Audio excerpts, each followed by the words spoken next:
Hello, everyone, and thank you for joining us for our COVID-19 vaccine Q&A podcast. My name is David Sky. I'm the Chief for Six Nations Paramedic Services, Director of Health Services, Lori Davis-Hill, and Ashley Russell-Taylor, Community Emergency Management Coordinator for the Six Nations Emergency Control Group, and is also a Six Nations firefighter joining me today. Today, we'll be discussing some common questions people have about the COVID-19 vaccine. These questions cover a number of topics, including vaccine rollout, immunity, side effects, and more. This podcast is meant to provide more information about the vaccines so you can make an informed decision about whether or not to receive the vaccine when it becomes available in the community. We know people have a lot of questions and we hope to answer them here, so let's get started. Thanks, Lori. These next few questions will be addressing community vaccine rollout and logistics. First question, when do we expect the first doses to arrive? The first doses have already started to arrive in the community, and they have been provided to long-term care residents, staff, and essential caregivers. What is the projected timeline to give everyone who wants to be vaccinated?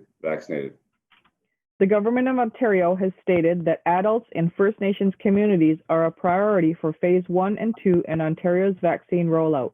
Phase 1 includes remote First Nations communities, therefore Six Nations would fall under the Phase 2 rollout. The timeline they have for entering Phase 2 is between March and July of this year. Where and how will you be administering the vaccine safely? Planning for administering the vaccines is still underway. Vaccinations will be appointment-based to ensure optimal health and safety for community and staff on site, and to help with planning clinics based on the initial small supply of vaccine. Will elders be able to receive the vaccine at home? Arrangements will be made to accommodate elders who are unable to leave their homes or who cannot get a ride to the vaccine clinic. Will we receive enough vaccines for the entire community?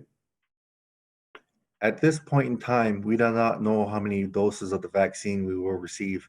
The Government of Canada has stated that everyone in the country who wants to be vaccinated will receive a vaccine. However, since vaccines are not manufactured in Canada, we are subject to availability in a global supply chain, which means vaccine manufacture and deliveries could be delayed. Will there be a priority system for our elders and people over 70 and people with health conditions to receive the vaccine here first?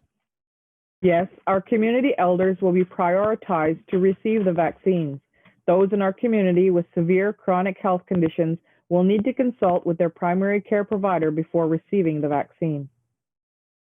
Which vaccines will be available? If both vaccines are available, will we get the option to choose which one we take? We do not know which vaccines we will receive yet. It is unlikely that a vaccine clinic would have both vaccine of types on hand at the same time in order to reduce the likelihood of error. Vaccination is not mandatory, so anyone who wishes to wait for a different type of vaccine to become available can register to receive a dose at a later date. Once the first dose is given with the one brand of vaccine, the second dose will be from the same brand to complete the vaccine series. When the vaccine is actually administered, will a person's second dose be set aside or saved for that same person? Yes, some percentage of the doses will be set aside as the vaccine is not manufactured in Canada, and therefore we are subject to availability in the global supply chain. It is important that everyone receives the second dose, so planning will consider if we are guaranteed another delivery of the vaccine in time to give community members their second dose. Thank you, Lori. This second set of questions will discuss the vaccines and immunity. We will start with the first question. How long is the vaccine effective for? At this point, there is no research data to know how long the vaccine will be effective for. Research on the issue is ongoing to determine if we will need regular booster shots and at what time interval. If you have the COVID-19 antibodies, do you still need to get the vaccination? Yes, due to the severe health risks associated with COVID-19 and the fact that reinfection with COVID-19 is possible, you should be vaccinated even if you have already had COVID-19. If you have any further questions about your immunity, please speak to your family doctor. Can you be tested for the antibodies before getting the vaccination? Serology testing tests the presence of antibodies in your blood. You can be tested for SARS-CoV-2 antibodies, but presence of antibodies does not mean you are immune. Public Health Ontario advises against doing serology testing to determine immune status. How does the vaccine affect those who have already recovered from COVID-19?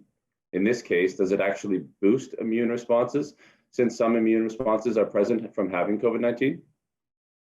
Experts do not yet know how long someone is protected from getting sick again after recovering from COVID-19. The immunity someone gains from having an infection, called natural immunity, varies from person to person. We won't know how long immunity produced by vaccination lasts until we have more data on how well the vaccines work. Experts are working to learn more about natural immunity and vaccine-induced immunity. As evidence becomes available, we will better understand how long the immunity lasts.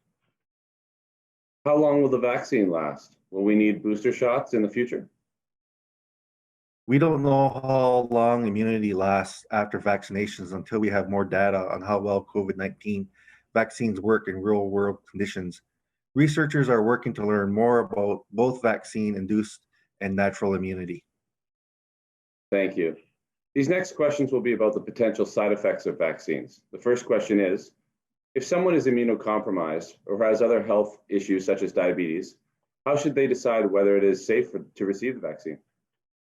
Well, the vaccines we currently have were not tested on pregnant or breastfeeding women. However, ongoing research is being conducted with those groups. Those groups, along with anyone who is immunocompromised or has an autoimmune condition, should consult with their family physician prior to receiving the vaccine in order to fully understand the risks and benefits. Over time, more research will be done to determine the safety of the vaccine for these populations. Individuals with health issues can still receive the vaccine, but if you are concerned about its safety, please contact your family doctor so you can make an informed decision. What are the known side effects of the vaccine so far? Side effects may occur and usually begin about 12 hours after vaccination, but fade within 24 to 36 hours. The possible side effects differ slightly between the Pfizer and Moderna vaccines.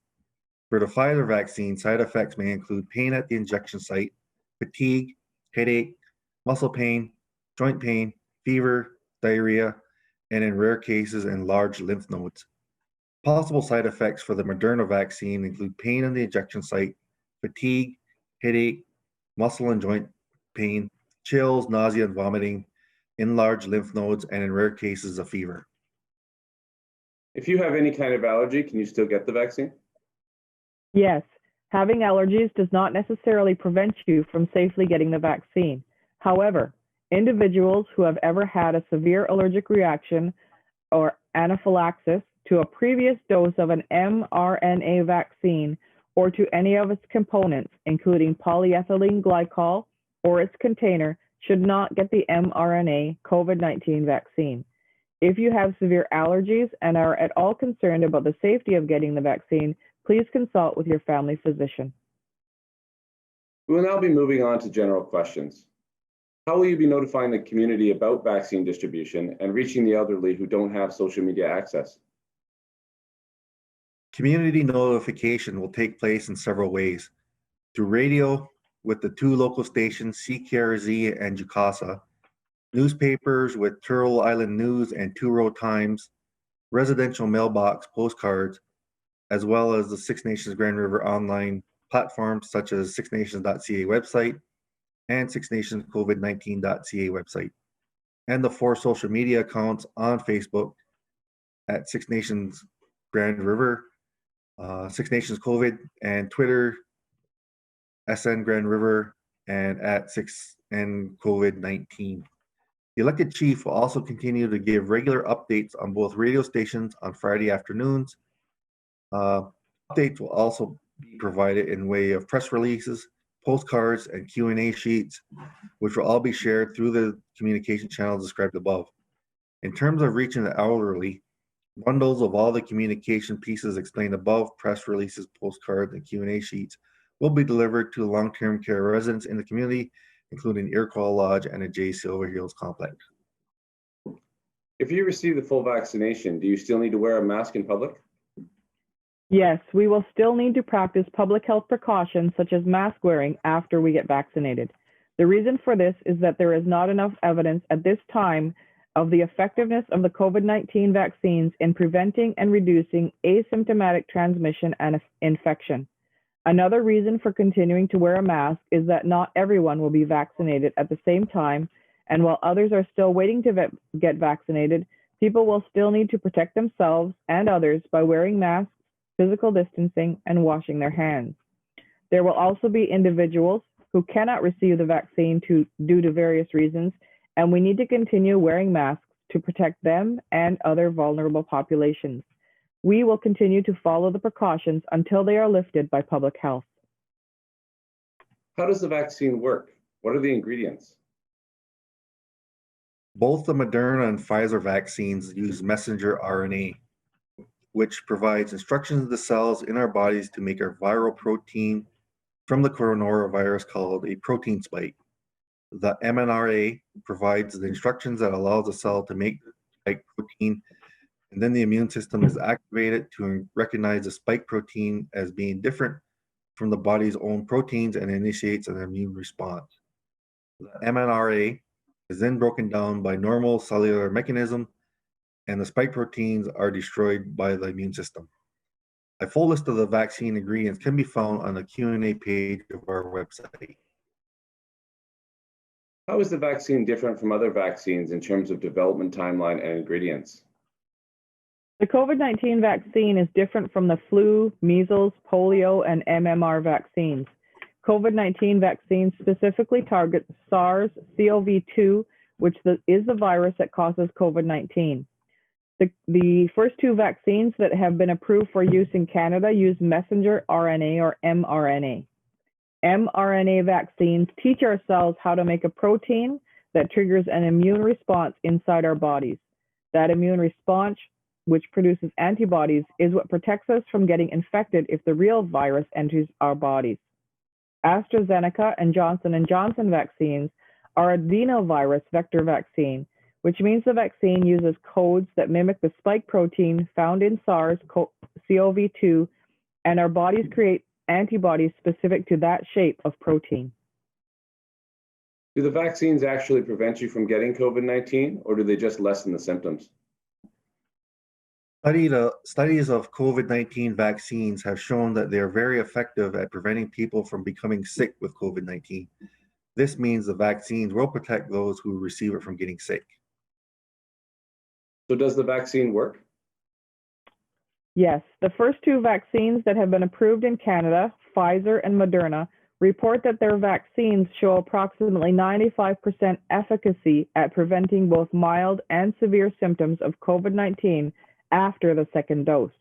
This level of efficacy appears to apply across age groups, racial and ethnic groups, and both sexes, as reported in their trials. The additional vaccines authorized as of March 5th, the Johnson & Johnson and AstraZeneca vaccines, show efficacies at the 65% range after their doses. Creating a new vaccine can sometimes take years. How was the COVID-19 vaccines developed so quickly?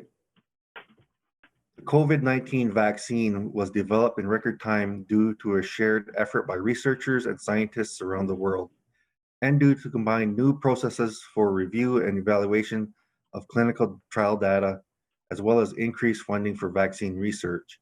In addition, there was a global outbreak of COVID-19, allowing for a large number of participants to be recruited for these studies. Because the global breakout of COVID-19 was so widespread, it allowed for a large number of participants to be recruited for vaccine studies and trials. This made vaccine development and research more efficient. Additionally, for any vaccine to reach the general public, it must first pass careful evaluation by Health Canada and has passed safety standards for ongoing monitoring. Will the COVID-19 vaccines be effective against new variant strains? At this time, early data suggests that these new variants will have no impact on vaccine effectiveness. So yes. However, the variants appear to be more transmissible, which can result in more COVID-19 infections.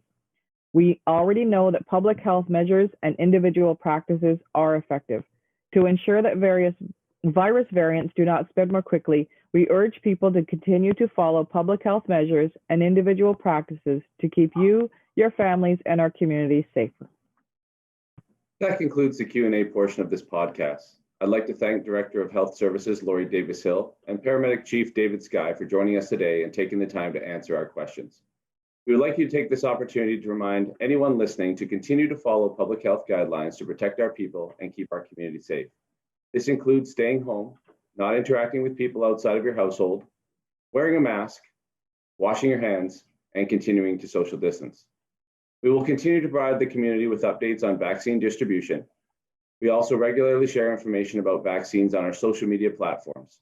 So please follow us on Facebook at 6.nations.grand.river and at SNCOVID, and on Twitter at 6nationsgr and SNCOVID-19.